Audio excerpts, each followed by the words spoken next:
Welcome back, everyone, to the Comics Cube. We are back with J.H. Williams III, and we're talking about Echolands #6, the end of the first arc of Echolands. Congratulations on finishing Thank this you. first arc. How's it Thank feel? you. Uh, it's been a journey. I'm tired.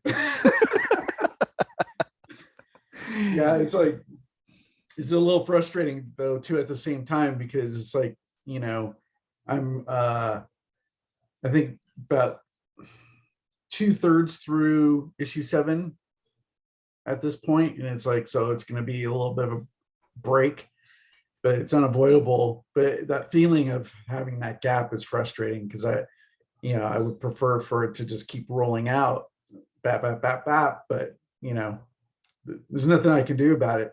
It's like, when some pages are taking me 2 weeks to get done, that's with working every day. And it's like, what can you do?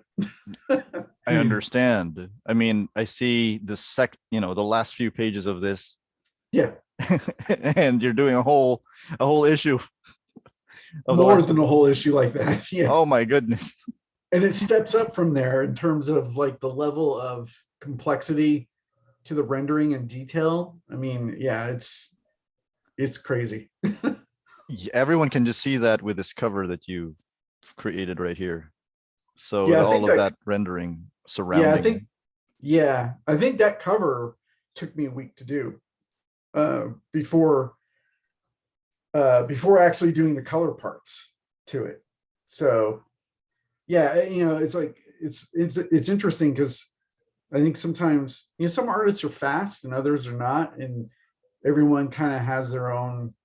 There's no rhyme or reason to it. It's just each person's way of who they are and what they do, and it can be frustrating because I wish it could be faster, but at the same time, it's like, yeah, and so every time I do a cover, and if I'm painting a cover like that's mostly painted, it takes a week or more.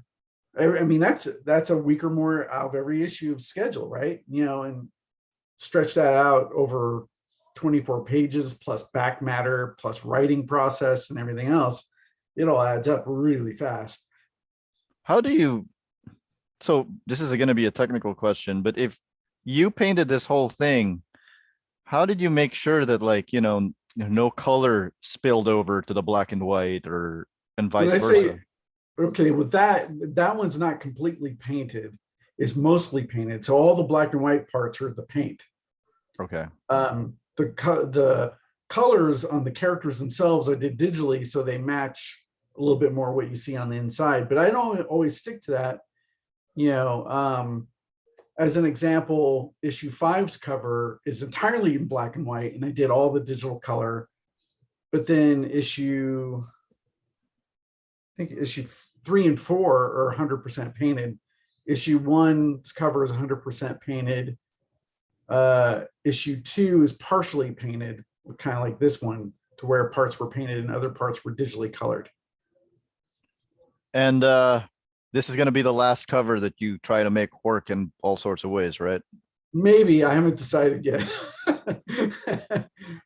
What I might do is keep the half circle logo, but increase its size, Mm-hmm.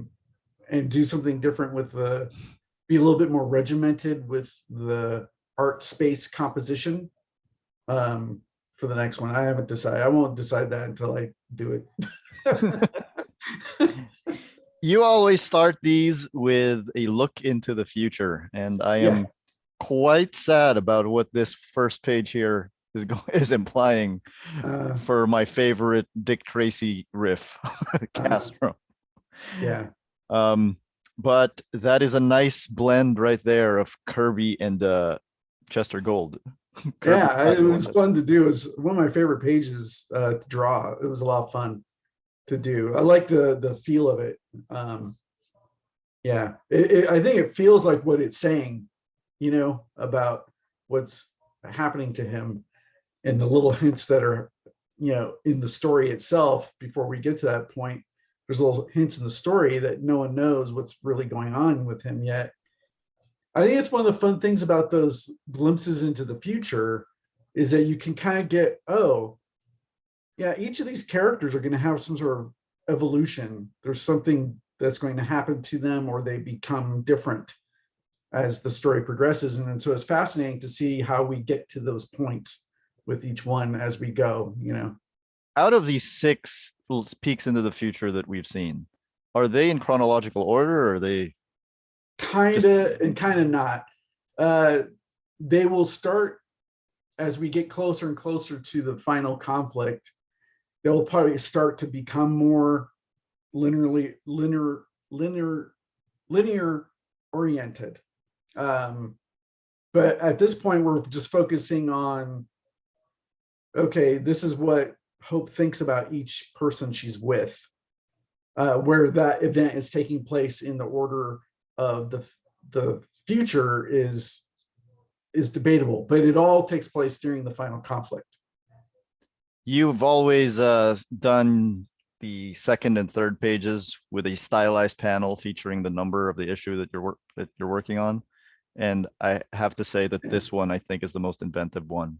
Oh, you think so? Yeah, because you use the hole in the number 6 to highlight the key. Oh yes, uh-huh. Yeah, It's very interesting, and you have a whole shift in style because the spaceship is drawn. It's yeah, completely painted. yeah, Yeah.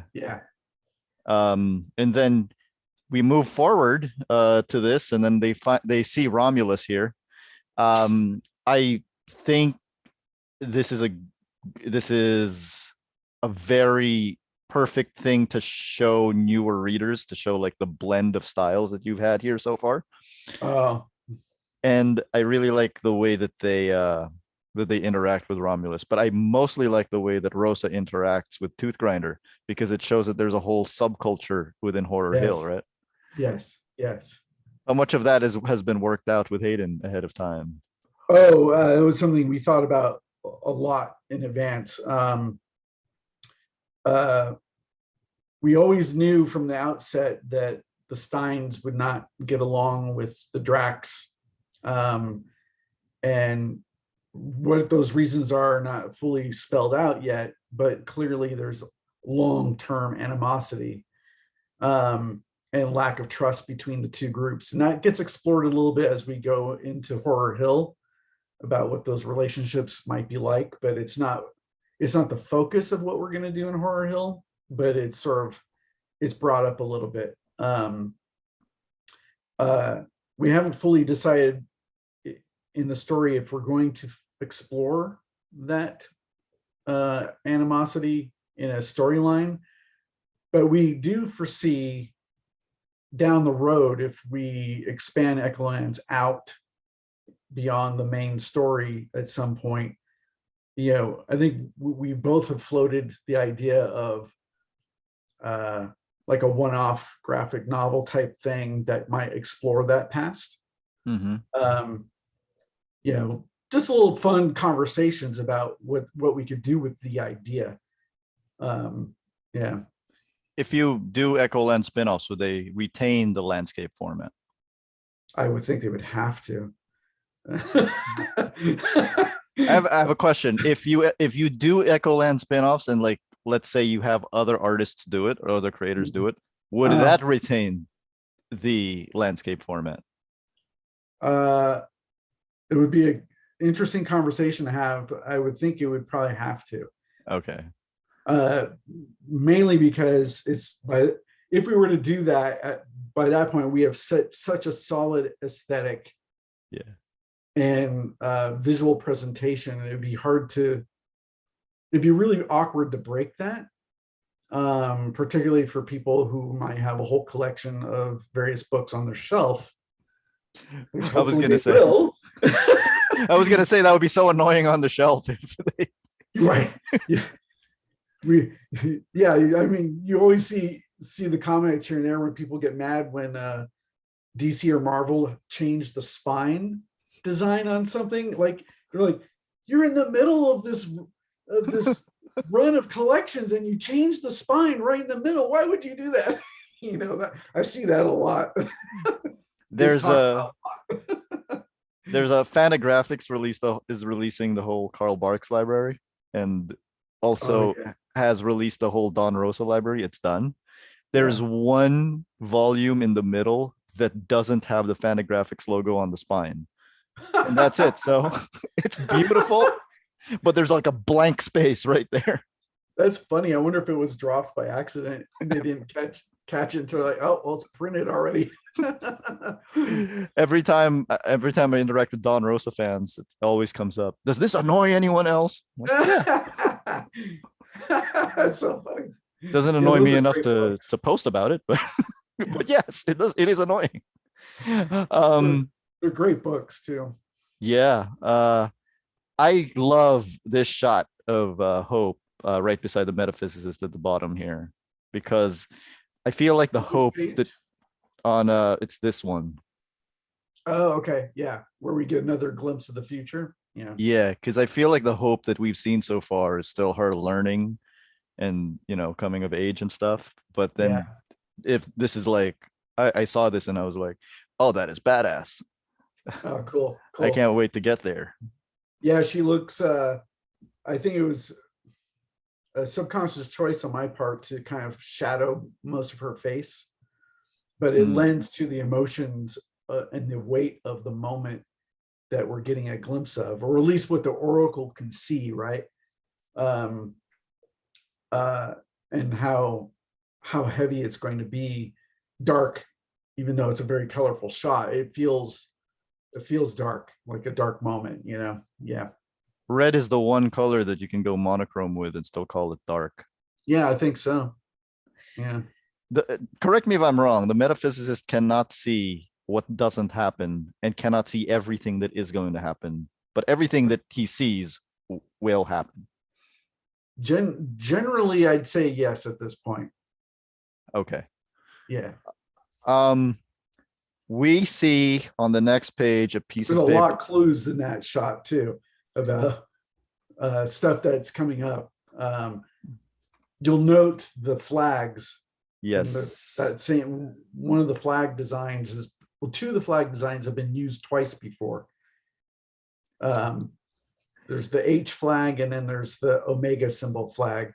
The H flag has been shown at the beginning of issue 2, and the Omega flag is at the very beginning of this issue 2, in tatters next to Castrum. That is interesting because I spent a good portion of last night going through all 6 issues to try to find every instance of that letter E. Oh, uh-huh. So, because the centerpiece of the neck spread is that piece of paper with the 2-letter E's. Yes. Um, And there's so the same E's that sit above the metaphysicist page too. yes. So what I have with the rounded letter E is the turnstile in issue 1, the tunnel map in issue 2, the seat designs in Romulus's yellow submarine, which was that intentionally colored yellow? I don't know if there was a conscious choice on my part. I think that was a choice by Dave. I think all I said to him is I would like for it to be colorful. Okay. Um, there's another spot in issue 2 when they're in the tunnels. It's in the foreground of one of the panels. There's what looks to be like a broken down service vehicle, and it's on the hood of the Oh, I vehicle. missed that. I knew I was gonna miss something. It's sort of weathered, but yeah. See, sometimes I see these people online doing their whole annotations and Easter eggs and stuff, like Jess Yeah, Nevins, and I'm like, how? I know. I don't know how they spot some of this stuff either. I don't see all of this. And then the metaphysicist's panels and the metaphysicist's stash, there is a giant letter E as an artifact. Aside from the one in Yes. issue 2, have I missed anything? There's an E on the table, the round table, when they all meet to decide what they're going to do. But he's got all the stuff piled on top of it. There's an E in the grotto when they come up from the grotto and they go through the triangular passageway. On the floor, there's a weathered E that they cross. So I missed There like might be more of 4 of that. them. Yeah, there might be more I can't remember at this point. But I was specifically looking for it because I was trying to look for this piece of paper that's in the middle. And am I going Oh, insane, or has this piece of paper not been shown before? it's not been shown. Yeah. Mm, So it's in reference to the parchment that Romulus is discussing that the religious order has. yeah. Um, and what that parchment is going to be is a clue to some of the history. And that what's interesting about it, this doesn't really give anything away, but it gives something for people to think about, is he's talking about this document, this parchment, as if it's a religious artifact, it's sacred. But when you see the depiction of it and how tattered it is and how simple it is, it looks like it's just a simple folded pamphlet. So, And there's a writing below it that is torn out. yeah. That's very interesting because this is also the metaphysicist convinces them to take Romulus and Toothgrinder with them, but this is also the second time in as many issues that Hope and Rosa agree on something. Yes. And I like the shadow that you put on Hope here, because I feel that because Hope is drawn in your default style, like you can go take her in all sorts of directions, and maybe a way that you can't take somebody like Castrum. Like, would you? Correct. Yeah. Does light just bounce off of Castrum, or does he actually cast shadows? I mean, he's got some shadows, but they're just very subtle. they're just like a flat graphic shadow. I love this thing that the metaphysicist says, because I feel like I have never heard this idiom before. So I feel like you guys just made up an idiom and you're running with it. When this egg cracks wide open, you might curse me for saving you. Yeah, I mean, I think that term is based on kind of like, I think it might be an older term about referring to someone's head as an egg. I think I've heard that before. Can't remember where. Hayden came up with that line specifically. So I'd have to look up to see where the reference point is. But it also reminds me of other terms like, saying someone is a good egg, so it's like, I think it harkens back to older terms that aren't normally used, But of course, what it really means is that it's going to get worse before it gets better. Yeah.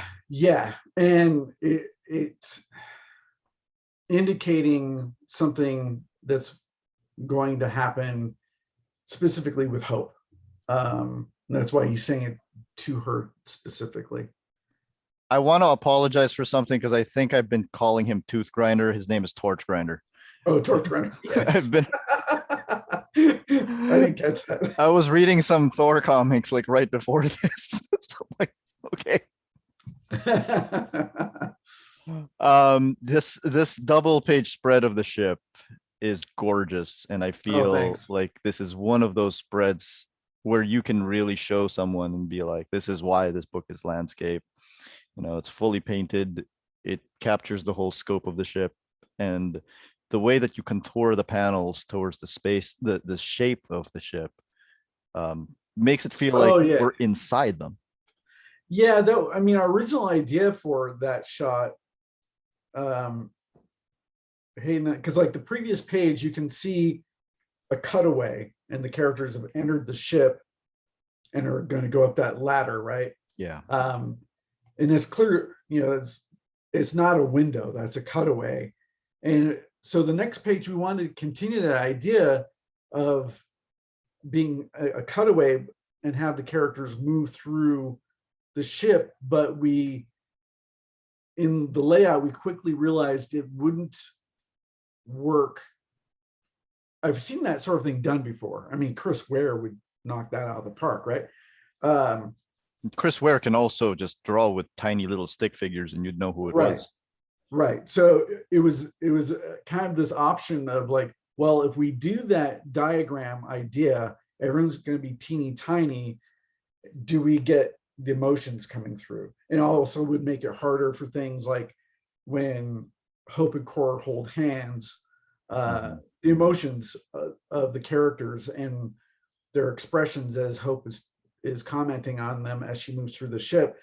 And we quickly realized that that wouldn't work as a diagram cutaway unless we were to add another set of pages to give you the emotional side, or do them as inset panels uh, on top of the cutaway. And so when it came down to drawing it, I'm like, nah, the cutaway thing isn't going to work. So how do I give the impression of a cutaway without really being a cutaway? You know what I mean? And Yeah. that's how that came out because we knew we wanted the ship to be massive, because now here we're about to do something big with the characters. They're about to make a big momentous choice, right? So um yeah, that was a tough decision. That was a very difficult page to figure out, even though it wasn't the cutaway thing, which I would love to have tried to do, but I just didn't, it wouldn't work. So I'm sure you've got that layout in your head for some time down the road when it is applicable.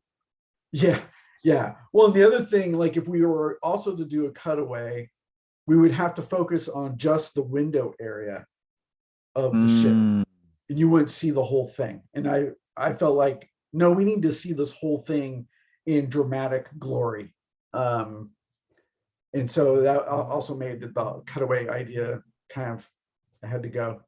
So you've done cutaways before. I remember an Alfred Hitchcock like sequence in Promethea where she's walking around her apartment. You do the same thing in yes, Batwoman, I believe. Yeah. yeah, we've done it before. Um, it's just with this particular type of shot, the emotions and the Yeah. drama of what we needed to capture, Had to it be just close wasn't ups. going. Yeah, it just wouldn't work. Like I said, I felt like we would have had to add 2 pages to bring back in that dramatic shot of the ship, and that's just a space limitation ish problem that we just couldn't afford. So That's valuable real estate. That mhm. is an interesting owl mug. Oh yeah, Wendy found these. We've got a collection of various ones that are different colors. Very cool. The colors of the ship, I don't think I've ever asked you before. It's sort of very these are like the comic book colors, right? Red, Yeah, yellow, and blue. I guess yeah, primary yeah, colors. yeah. I'm always really attracted to primary colors, and I knew when we did the metaphysicist, the oracle, what colors he was going to be in, and I'm like, I want the primary colors, so he uh, really is pops away and is distinct. And so when it came time to do the rocket ship, I'm like, colors need to match him, Mm, same as him. Uh, but also, I wanted something that felt playful, um, and almost toy-like, like an old toy rocket ship you might have. I had uh, a Christmas ornament. I think we still have it. That is like an old style wooden rocket ship toy, and it's all in bright colors like that. And so it reminds me of that feeling, while also sort of harkening back to like old Flash Gordon stuff at the same time. and the page after it too. Like this is another one of those pages. Like these are 3 straight pages that I feel Yeah, like, all right, yeah, this is exactly why this book is landscape, because you doing that thing where you center it around Hope in a circle and then you yeah. make the panels move around in a circle. I feel like that would have been hard to do in a portrait oriented comic. Yeah, it would have.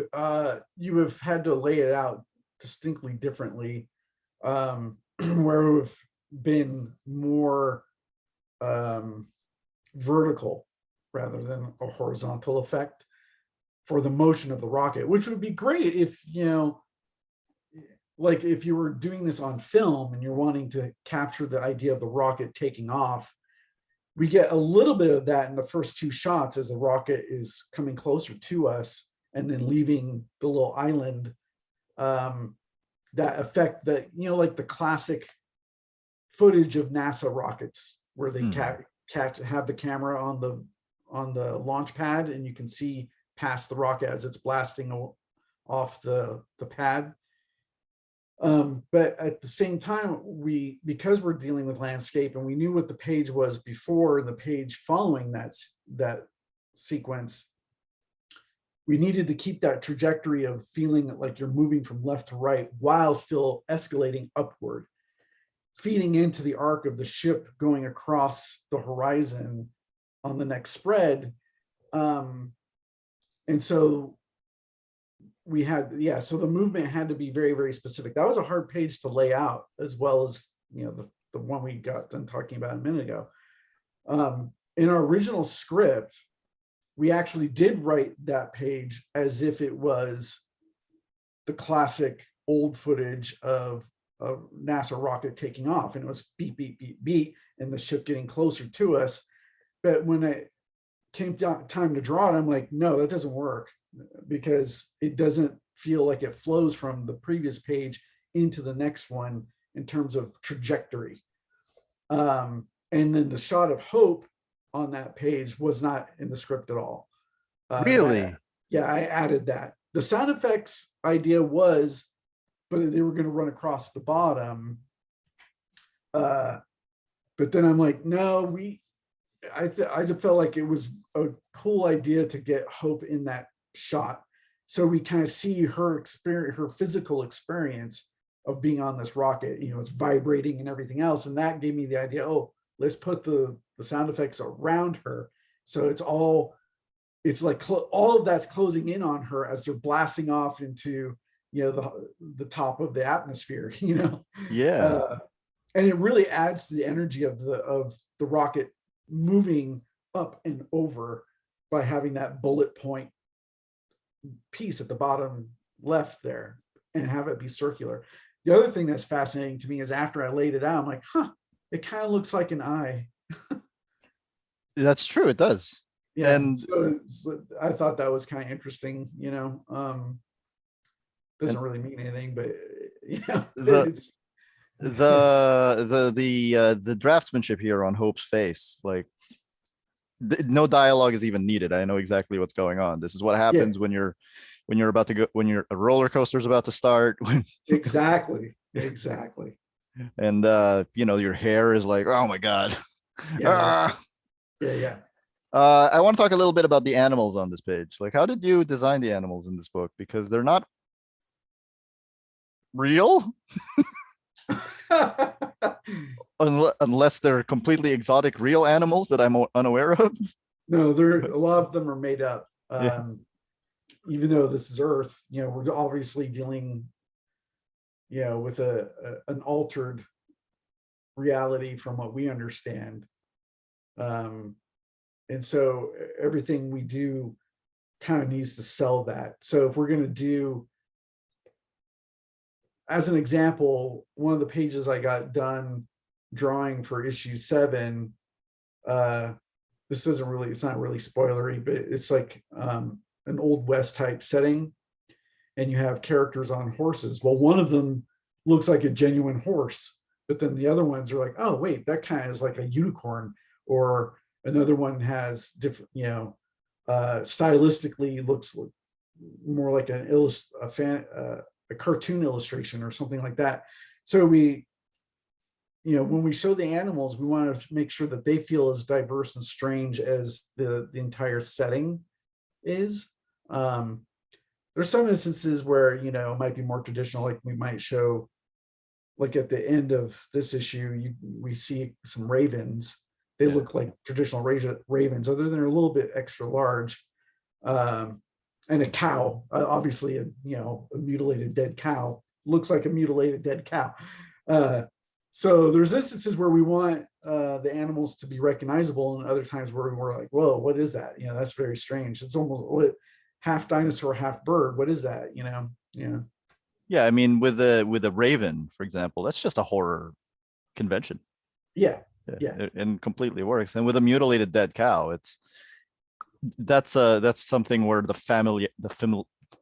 familiarity of our familiarity with the animal helps out because Yes, like, exactly. So you recognize, oh yeah, because it's messed up. You want to choose an animal that is easily recognizable. Yeah. yeah.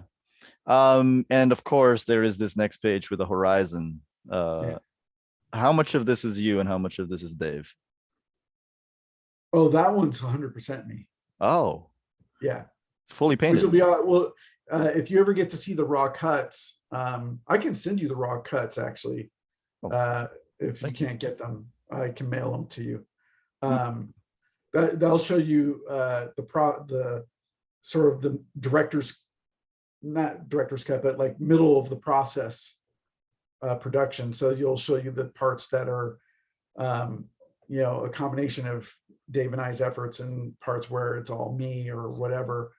Um, Kind of the same process we did when I worked on Sandman Overture, or even Batwoman had little bits of that, but not as much. But Sandman Overture, there would be parts where I'm like, that whole thing is going to be painted and integrated into what Dave and I do together. The reason I did that page that way myself, and the shots of the rocket ship are all painted. That's Mhm. all 100% painted, and would have to carve those out of the. I paint them on the board and draw the black and white art around it. Which, if you get to see the raw cuts, that's exactly what it looks like on the board. And Dave would color those bits around the painted stuff. But when it came time to do that particular shot, I was looking for something so specific, but yet not sure how to get there, that it would have been unfair to go round and round with Dave to make him try to fit what I see in my head rather than me just doing it. Um, and so what was cool is Dave was able to use that on the previous page at the bottom panel when the rocket ship's closest to us, the pink clouds and stuff. He just picked up what I did from that spread and mimicked those Oh, colors. that makes sense. Yeah. But yeah, that cosmic shot, I really wanted something that I wasn't sure how to capture it, so I thought best for me to do it. Um, uh, and I don't know, it's weird making those kinds of decisions because it's not to disregard Dave at all. It's more about trying to capture some sort of aesthetic that I see. Yeah. Um, Particularly, I felt like it was a bit important shot for me to toy with to see what I could get out of it, because there's lots of shots in this book where you're like, okay, yeah, you're telling us this is Earth, but what the hell, right? But this shot in particular was a really big moment. This in the next page where you're like, wait a second, what, you know? There's a So I broken wanted, moon. yeah, alien pink clouds. What the hell is in the cosmos? What is that thing in the cosmos? What is that spiraling thing? Yeah. So, there's one other moment, like when Rabbit first gets lost, there's one other moment when the sea is calm and he's floating on the water and you can see the cosmos. But it's one little shot and you're like, okay, yeah. So this was an opportunity to kind of really sell how strange this place can feel, regardless of showing a city or characters. Uh, now Echolands is clearly, it kind of sets the tone about Echolands is clearly a character unto itself, and it's Yeah. quite diverse and strange. I- So It's a great way to sell that idea because this spaceship, which has been the biggest thing in every page it's been on, is yeah, all of a sudden the smallest. yeah, So we're only hitting the tip of the iceberg, basically. yeah, yeah. And it was also interesting, to decide to put the moon in there too. And it's what the hell happened there? Where's the other half of the moon? It's floating around it. There's all the little chunks and stuff. The moon has multiple moons around it. Yeah, I tried to indicate through some of the color that like a fine dust, like some of Yeah. it's been pulverized. So And then there is there are some commentary that they have while they're still in the ship. One of them is Romulus saying that we travel through Uranus's bright heart. My great grandfather's eyes are upon us. And I love that in this book, I don't know if he's being literal. Exactly. Yes. Is Uranus the planet? In fact, Uranus the god. Right. And of course, there's no way I'm going to get an answer out of you for that right now, am I? Right. I love also how Rosa is completely out of her depth here, but Castrum is just like, oh yeah, I love this stuff. Yeah, that's my favorite bit. I don't know what made me think about that when I wrote the first draft about him. I like some of those lines were um, kind of like there were some of them I had solid ideas on, and others, Hayden and I talked about to figure out what the line should actually be. But we wanted each character to have like their own little commentary of what they're experiencing in this almost sense of calm, right? But at the same time, it's so this calm is so strange and alien and so much bigger than everyone. But yeah, when I wrote the first bits of Castrum there, I was like, I kept thinking about like, oh yeah, he's I wanted him to be thinking about the past, something that was specific. And it led me to think about his sister or whatever family. And it makes you think about him a little bit more in a human way. Yeah. Yeah. Now I want to see, you're talking about spin-offs. I really want to see a Castrum spin-off. They all could have wonderful spin-off stories. That's what's so much fun about writing these characters. You go in all sorts of directions. And of course, you have Hope here saying that the world is so big and nobody would care if we die. And that's just another thing that sells how big Yeah. Echolands is. Yeah. So in this world, once you hit a particular longitude and latitude, I suppose, all the color just seems to go away. Yeah. Well, Eh, that all has to do with Horror Hill. yeah. So Horror Hill looks like Rosa, looks like Torch Grinder. So you now on the following pages get a clear understanding why they're black and white. They come from a place where everything is in black and white. Yeah. Even the sky changes, the clouds change, everything, Yeah.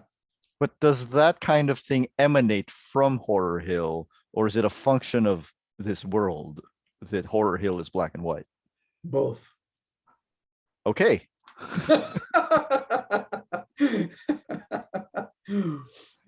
You have here and on the back a very classic spiel from Styx the Gatekeeper. Yeah, that was fun. Comes right out of 50s EC comics and 70s DC horror comics. Yeah. Yeah. Yeah. Is that fun to write, that whole throwback type? Oh, for sure. For sure. Because you want it to be to capture that feel, but at the same time, it's real easy to sound ridiculous. And so it was fun that we acknowledged that it sounds kind of ridiculous.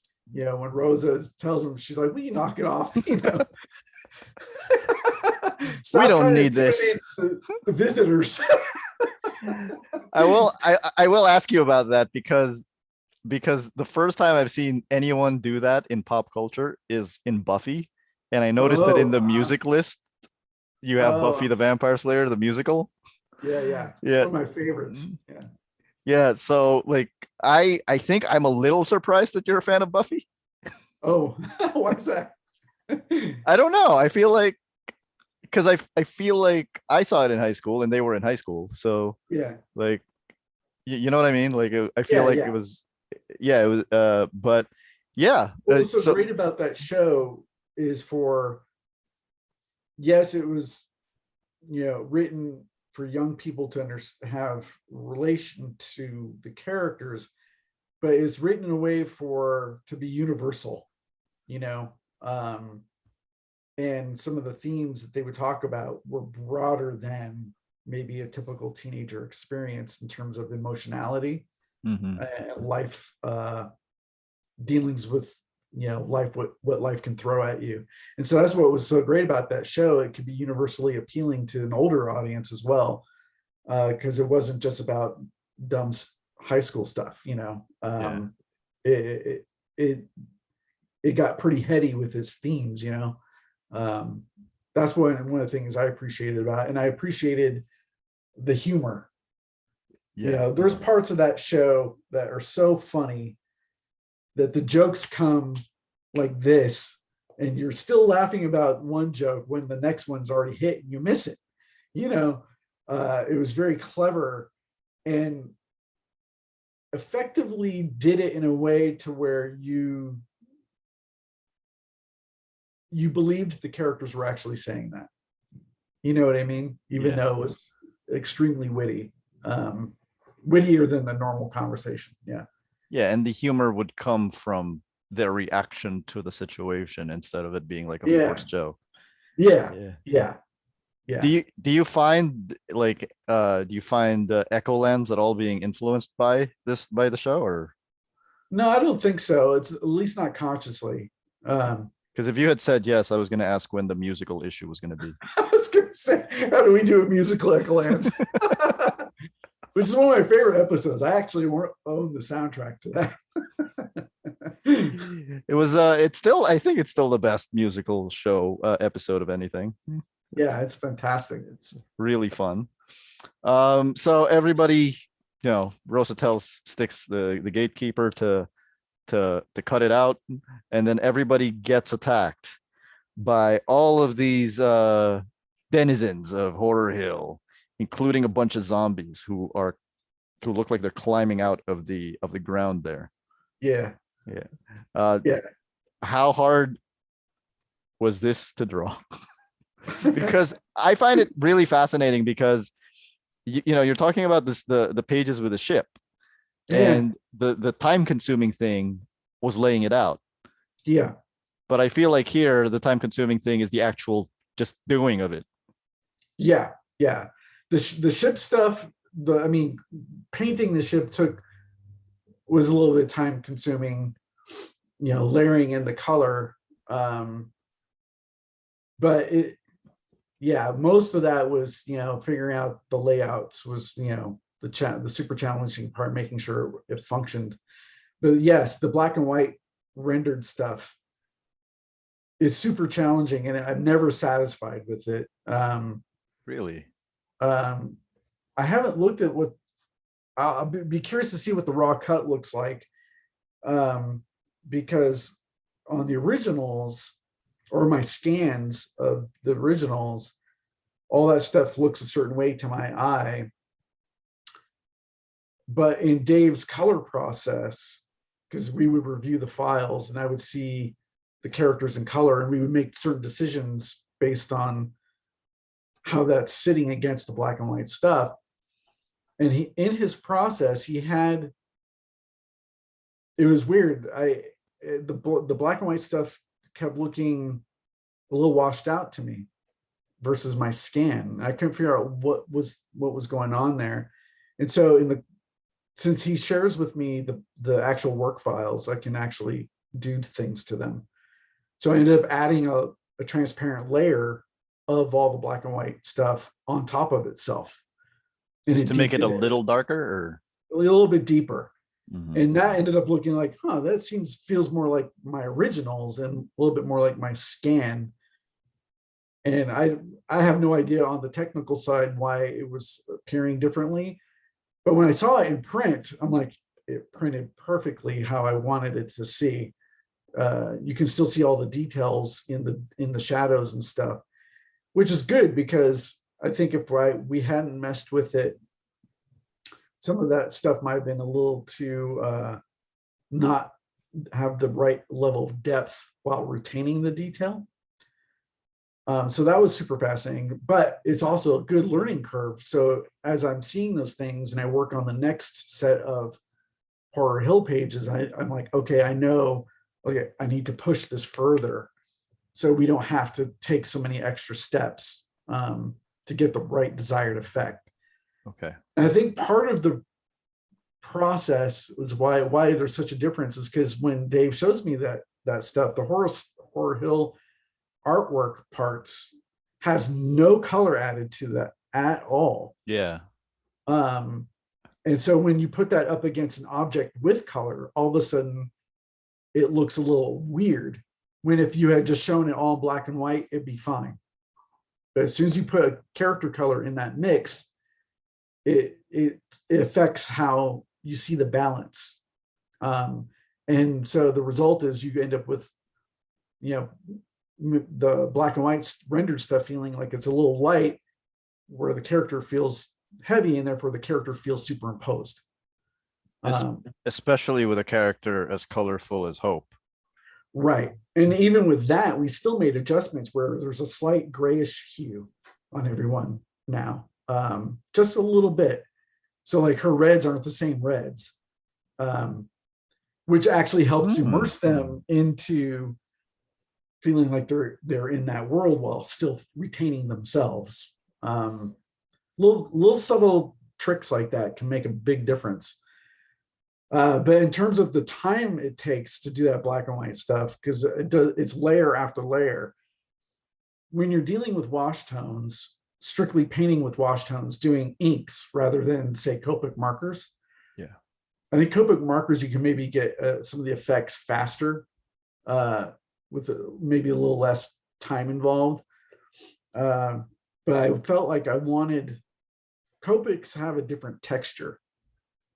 And I really wanted to retain that kind of old school watercolor texture on all that black and white stuff. So I just stuck with 100% ink washes. But when you're dealing with ink washes, it's fascinating. It's a very fascinating process. It can be frustrating because it does take a lot of time. It's much like working in watercolor paint, where it takes layers to achieve the density level you're looking for of whatever tone or whatever color.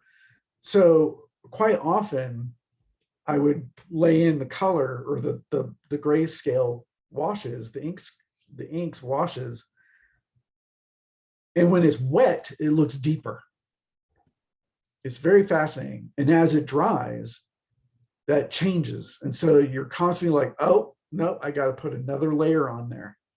Or another layer, or deepen this one little section to get that blend better, stuff like that. So it's a very time-consuming process from reanalyzing. So there's scenes where I would think it would be done, and then I would look at it the next morning. I'm like, nope, that's not right. It needs more. And that process is constantly being refined as I work more and more in the Horror Hill style. Having a deeper understanding of what it needs to be.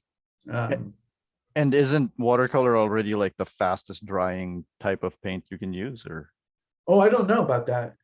Because I mean, I don't know if it is, and that's what you're using, and it's still taking you that much time, then I guess it's good you're not using the others. right. Well, but even with watercolor, say if you want something that's blue and you think you have the right color blue, even like when I was doing the rocket ship, this came into play. You lay it on there, and again, it has the same issue that while it's wet, the color seems deeper. Mm-hmm. And when it dries, you're like, oh, that needs another layer of blue over the top, or even a third or fourth layer to achieve the density of color that you're looking for. So, and the reason why that's important, especially when you're scanning, is so you don't have to fuss with the color that much after it's been scanned to achieve a certain richness. You want those colors to be dense and rich. So I dealt with the same thing dealing with the rocket ship. The rocket ship is a combination of mediums. It's partially colored inks, gouache, and colored pencil. But so it'd be the same thing where I'm like, that blue, I think it's strong enough then I would step away from it after it dries and come back and go, nope, that needs to be deepened. It needs to be pumped up. Yeah, it's an interesting process, and it takes time, particularly on that black and white stuff, because you want that black and white stuff to have the right level of lights and darks. And it's particularly hard, at least for me, my experience might be easy as pie for someone else, is when you're dealing with fog. Really? Yeah, because it's really easy to just rely on 100% white to carry that fog. But fog isn't 100% white. If you're looking at black and white film, that fog is gray. Yeah. So you want a certain level of haziness, but then as characters, like in that first shot where the zombies have risen up, yeah, some of the closer ones need to feel like they're closer, therefore they require more detail, more density. But instead of dealing with just 2 levels of background, foreground, background, I'm dealing with 4 in that shot. You have the crypt keeper who's closest to us, right? Yeah. And then you have a secondary background of the characters coming out of the ground, then a third background as the recesses, and then a fourth background where they're almost completely hazed away. Yeah, that one right there is Yeah. completely, or that one right there. Yeah. So that's okay. Yeah. So I suppose that one is really hard to, because it's a grayish silhouette that could almost blend in with the background. Yeah. Yeah. Well, when I was illustrating that, I don't remember what it was that we were watching. We were watching something on TV. It was a color film, but it was a foggy scene. And so I was studying what I was seeing, how that looks as objects recess, into the background in a foggy scene. And it's an interesting balance to try to capture details in a haze, but the details will be there when you scrutinize it. It's not just an empty shape, just a blank shape, unless it's really far away. But at the same time, what made it difficult as well was I know I'm dealing with illustrations. It's not shot on film. It's not a film. So how do I make things feel realistic in black and white while still understanding this is a comic, Yeah. and they're drawings. And that's where the zombies came into play in a really fun way. For them to feel more zombie-like, I had to throw out anatomy rules on them. So yeah, all their anatomy is like, no, it's all wrong, but it made them feel more zombie-like. So that was an interesting discovery in the process of doing them, which was fun.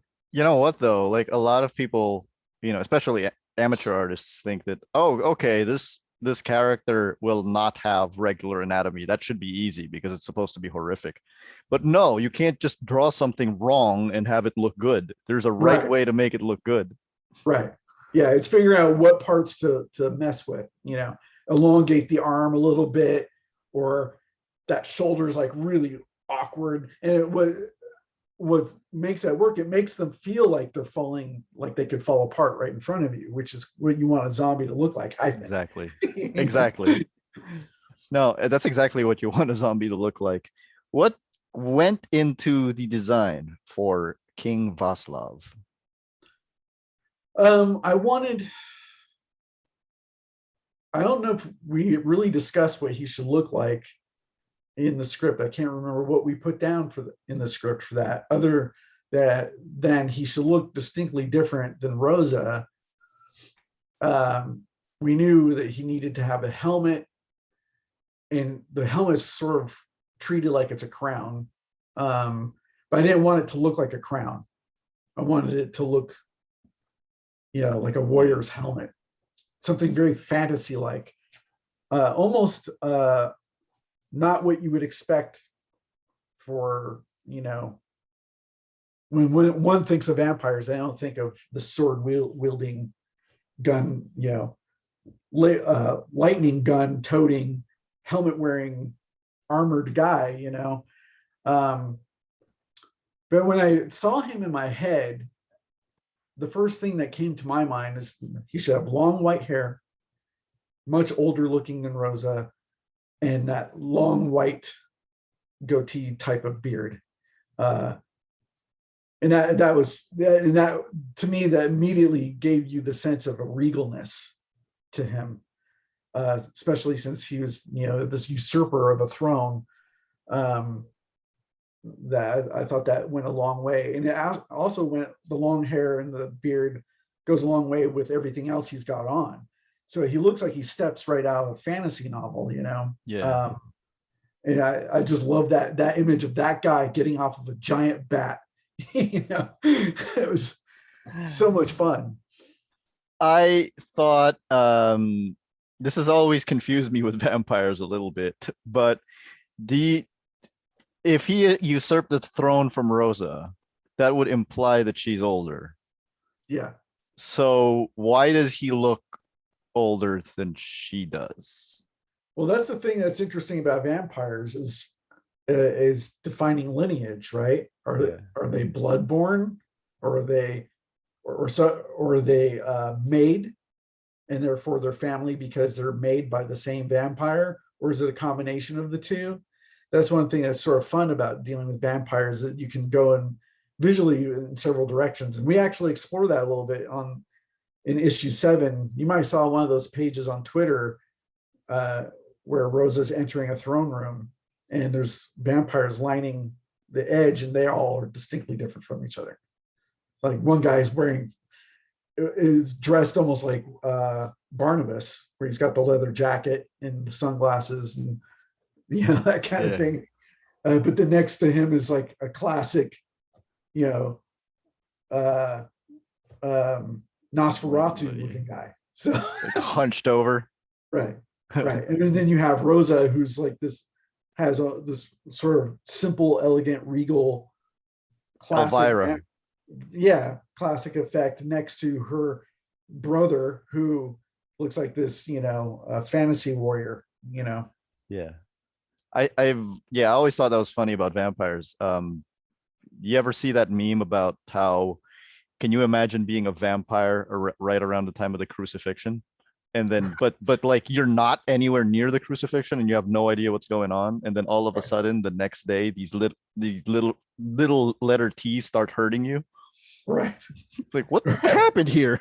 The other thing that's interesting to think about in terms of what we're showing in Echolands, showing the diversity of cultural impact on the vampires, how they can be distinctly different from each other, tells me it's like a subconscious thing that points the reader into thinking about, okay, we're showing you the leaders of the vampire factions. They're each distinctly unique from each other. So it gives you the impression that culturally, each vampire house, even though they have the same roots, over time have evolved in different directions. Which I think is certainly something fascinating to think about for beings that can live however long we say they do, you know. So, and also, like, as Rosa and her brother prove, vampires, I suppose with the exception of Nosferatu, they are all beautiful people. yeah, usually. Because I guess they have to get close enough to you to bite you. Yeah, right. Well, there's the notion of being glamored, right? You know, one thing is fascinating in terms of visual appearance. When you think about, I had the opportunity to read Bram Stoker's Dracula, which I don't know why I didn't read way a long time ago. But I got to read it when I did an illustrated version of it for Amazon. And one of the fascinating things about that, which the most of the films about Dracula don't ever really indicate this, but in every scene of that book, he's described differently. He's never looks the same.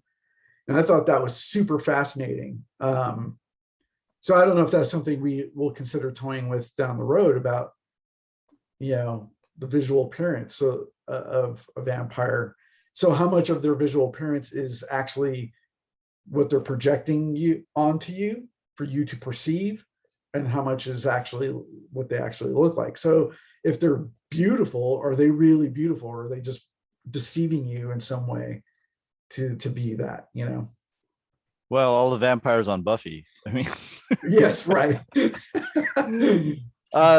so Rosa has made mention that her brother was a usurper of the throne and therefore might be an enemy. But then we have a plot twist at the end here where he gives the throne back to her, which leads us to this closing shot with this very suspicious look on Hope's face. And that's Yeah. where we end Echolands as of the moment.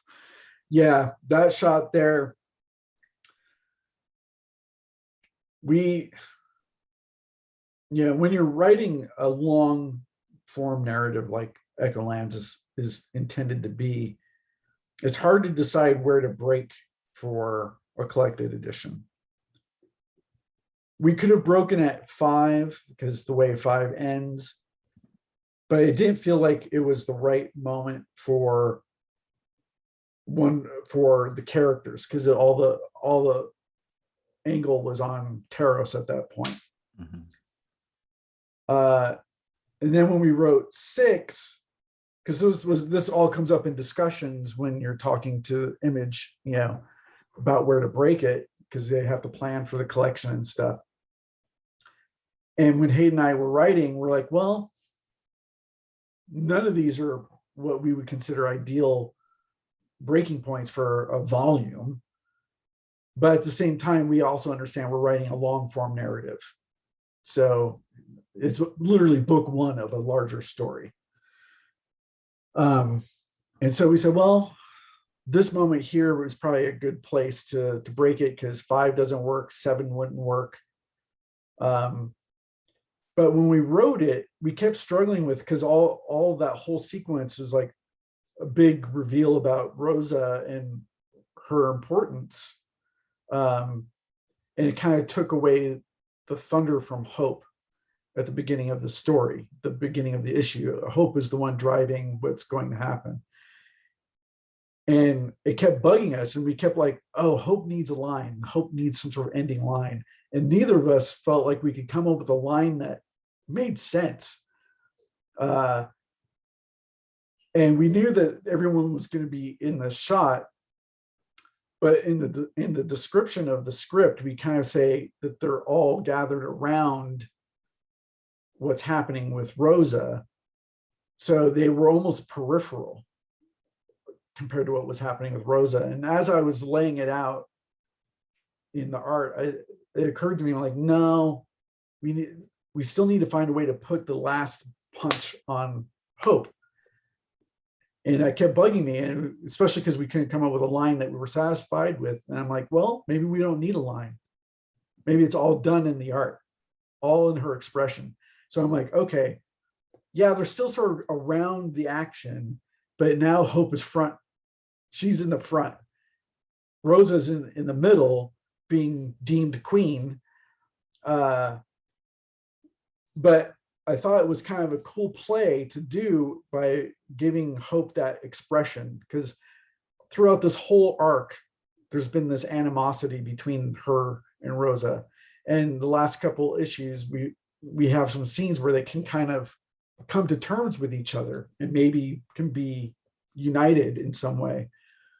And so Hope at the beginning is very much in charge, right? She's the one, no, this is what we're doing. And so the arc of the issue to end with someone else being deemed queen is sort of like, oh, is the fact that Rose is going to be a queen, is that going to just reopen the rift?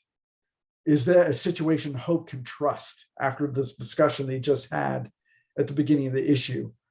And that's even why I drew Core looking to Hope as that's taking place, and Hope's expression, like she's like you said, she doesn't trust, she's not sure if she trusts what's happening. And so it was a cool moment to decide on the fly. I just decided it on the fly to make that scene have more punch, particularly because it was a a book one ender. And Yeah. so it needed to put all the onus right back on Hope at the end. And it worked beautifully, even though she says nothing. She doesn't need to say anything. It's all right there, you know? Just as they started agreeing too. Yeah. So it makes you wonder in the next segments if they're going to continue to get along, or you know, what's going to happen between the two of them, particularly now that Hope is like, no, I'm in charge. I got us into this mess, but now I'm in charge, and you know, this is what we got to do. No, now they're on Rosa's home court, and Rosa is literally the queen. Yeah. So yeah, that's a nice, for me, that's a nice way to end it, because especially with the way you do the circular framing of that Yeah. particular page, Yeah. it does So feel you like think it's appropriately dramatic enough? Yeah. absolutely. Yeah, it doesn't give anyone a conclusion. I know there's going to be people that are going to complain when they read it in collected form or have to wait for the next issue. And I'm sure there's going to be people that are going to be bothered that it doesn't give them any sense of finality. But this series was never meant to have any finality until we get to to where we're going. You know, it's like the whole thing is one long journey. I kind of view it. I answered somebody in a letter. I answered some letters today for the letters page in the next issue, and kind of mentioned this a little bit, that we are hoping that the narrative structure is, you know, more inspired by larger epic fiction. Mm-hmm. Yeah. And larger epic fiction, most of them are multi-book tales, and you're not, you know, each one feeds into the next one as the bigger story is unfolding. So Yeah, this is a terrible comparison, because I don't think this is, this is not what you're doing. But the thing that came to my mind is Silver Age Marvel, Jack Kirby especially, uh especially on Thor and Fantastic Four, seemed like he would just get to the end of the issue with whatever it is he was drawing, and then the issue would end because he ran out of pages. And then you get to the next one. It's literally a continuation of the previous issue. right. Yeah. I'm not saying that's what you're doing, but like, that the type of thing where maybe there is not that much closure at the end. It's Right. not like that's unique to that. It's not like that's unique in comics. Yeah. Yeah. We I guess it depends on what, readers are looking for. If they're looking for something where they can feel like, oh, it's a miniseries, I'm done, uh I don't need any more answers. That's not what the type of story we're telling. We're telling a long form story. Um, so even like when we're right now talking about the design of the collected edition, and I told Drew, the designer, Drew Gill, I said, let's keep using, even in the book, Hope's Crucible at the front. I said, but let's add book one. Hope's Crucible, book one. So to indicate to readers, like, yeah, no, this is a long form narrative. It's, and yeah. To me, the best epic fiction that I've read is long form narrative. It always has a much richer aspect to it than being all one and done in one volume. So that's just my opinion, though.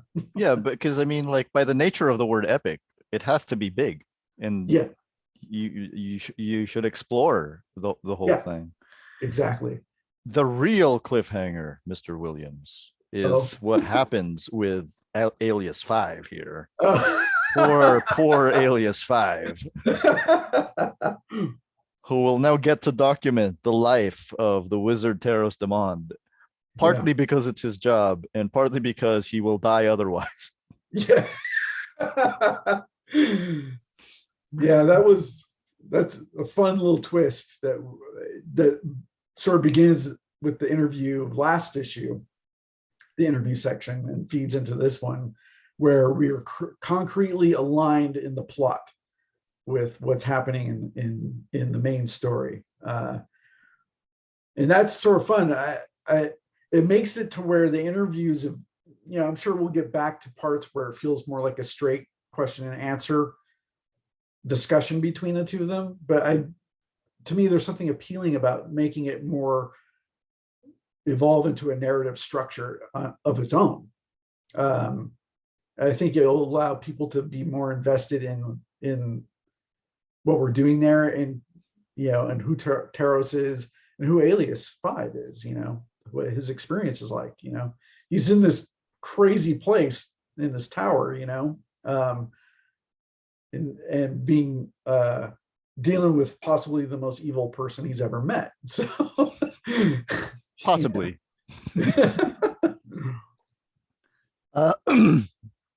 And then of course we have here your fake ads and top or bottom leathers. Is this spider that is lost somewhere in the first 6 issues? Should people be looking for this spider? No, but I just drew him on a page. I drew there was a little tidbit of detail I added to a spread that wasn't in the script because it had dawned on me after we wrote it. We jump locations a lot in issue 7. So each time we move to a new location, we kind of use a little title header, but there's a scene with Taros where I'm like, oh, we didn't really put anything there. And so I'm like, how do I come up with something saying, oh, no, this is in San Francisco. And so I came up with 2 little simple shots that kind of established the next couple pages are in San Francisco, just to remind people really where Taros hangs out. And so when I did, I decided to put like an alley shot of a trash can, and Betty is coming out of the trash can. Wait, is Betty the spider or the lizard? No, Betty is the lizard. Right. This is the spider. Right. Yeah. So the 2 of them are actually with each other. Well, now I know where to look for the spider. Yeah, so it's like this little alley shot, close up of a trash can, and above the trash can on the brick wall is some sort of beat up poster saying, advertising San Francisco, and it says gold in peace, iron in war, which is some old slogan about San Francisco I found. It kind of says a lot right there, but establishes that we're in San Francisco, which I thought was important considering other locations. We do little things to identify the location. So I thought, hey, we'll show. Why not? Let's have the spider and the lizard in there.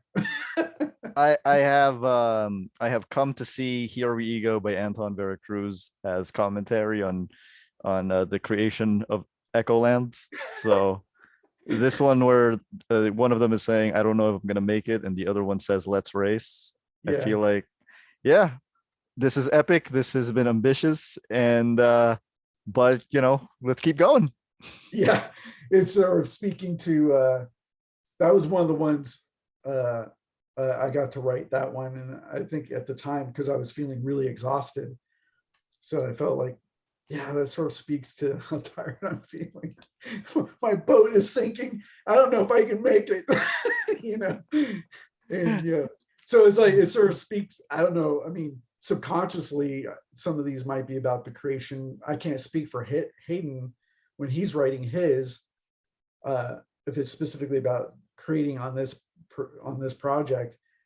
But a couple times for me, I feel like, oh yeah, it's a little kind of like subconscious or subliminal subtext thing, talking about what it feels like. And it's like, so that shot is like, which one of us is like in the boat, and which one of us is like, no, we can do it.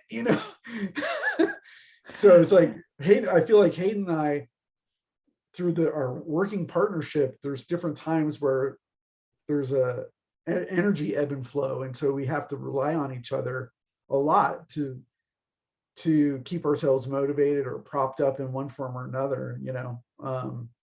So I guess it could speak to that. And the collection is out in June, It's supposed and to be. And the last time we spoke, you said you hadn't finalized what was going to be in it. Have there been any developments on that end? It's basically gonna have everything that's in each issue will be in there. So I'll have all the interview stuff, all the ads and all that stuff. The music list? That's what we're wrestling with. We don't know if it should be in there. Drew thinks if we do have it in there, how do we do it where it doesn't feel overly intrusive? Well, one of the things I suggested to him, and he's going to toy with it in the layout to see if it works, because from a design point of view, he was concerned about too much space between each piece of the story. But we also talked about that, Echolands, each issue is very much written like one little chapter, and every issue has that hard break at the end and beginning where you're focused on, each issue starts off with a snippet of the future. So it's not like the way the narrative structure is overly reliant on each scene matching up with the last scene, right? Yeah. I feel like we can get away with having each chapter be complete as if like the singles are. So all the interview stuff is after each segment, which makes sense narratively and makes it feel like, oh no, all these elements are part of each segment. It wouldn't make sense otherwise because the interviews happen during the story. Yeah. And so for the music list, some, in the issues, they take up some real estate, but Drew said he thinks for the collection, because we'll be dealing with a different, there'll be slightly larger pages. He's going to reconfigure it. That might not take as many pages. And I also suggested to him is changing the title slightly. So it feels like it's another element of the magazine. So I said we could still keep the sounds of creation, but drop any reference to me about it. So it could say sounds of creation, this, or some, I can't remember what I suggested. I wrote it down somewhere. So he's going to toy with that and see how it flows and see what we think. If we don't do it that way, he's thinking, well, we could put the music list in the back as its own specific feature. At the same time, he's like, is it weird to put that in a collected book like this? And I'm like, maybe, but it's certainly a feature that 50% of all the letters or comments I get is about that feature, how much they love that feature. So how do you feel about that? It's really great because while they're showing enthusiasm for that feature, they don't disregard their enthusiasm for the story when they mention it. But the fact but I think it's really fascinating how many people seem to adore that feature. So they look forward to it. I've heard people like, oh, I look forward to it. It's like, one of the things someone said to me, it was like, knowing that feature is in there always puts Echolands at the top of my reading list or reading pile right away. I got to read it right away because I want to see that music list. And I don't know if it's because it gives people a sense of personal connection to the people making the book, and that they gravitate to it for that reason. I guess maybe shows like, not everything is all comic books and that there's other things to be excited about. I had no idea it was going to turn into such a touchstone when I decided to do it. I just thought it would be fun and a way to add some back matter that isn't typical, Adding music, I feel like, on my end, it's like, oh, hey, cool music. Yeah. Yeah. Because music and comics don't really go together because comics are silent. So yeah, unless if it's instrumental music, then maybe you could get away with it. So it's like a little soundtrack. That's true. Congratulations again on finishing the first arc of Echolands. I believe it might be a while before we do the next one. Yeah. So I just want to tell you that I've appreciated you doing these recaps with me. It's been It's been really fun. It's been really eye-opening, and I always learn a lot every time we have these talks. Oh, I super enjoy it. I think it was kind of cool, a cool idea you came up with to do this every chapter. I don't, not many comics things do that where you can kind of follow the timeline of the publication, which is kind of it's super fun. I'm glad you asked me to do it. It's absolutely been a joy. And also, I'll be speaking to Hayden in a couple of weeks. So Oh, good, yeah, good, thank you for cool, putting me in touch with him. cool. That would be great.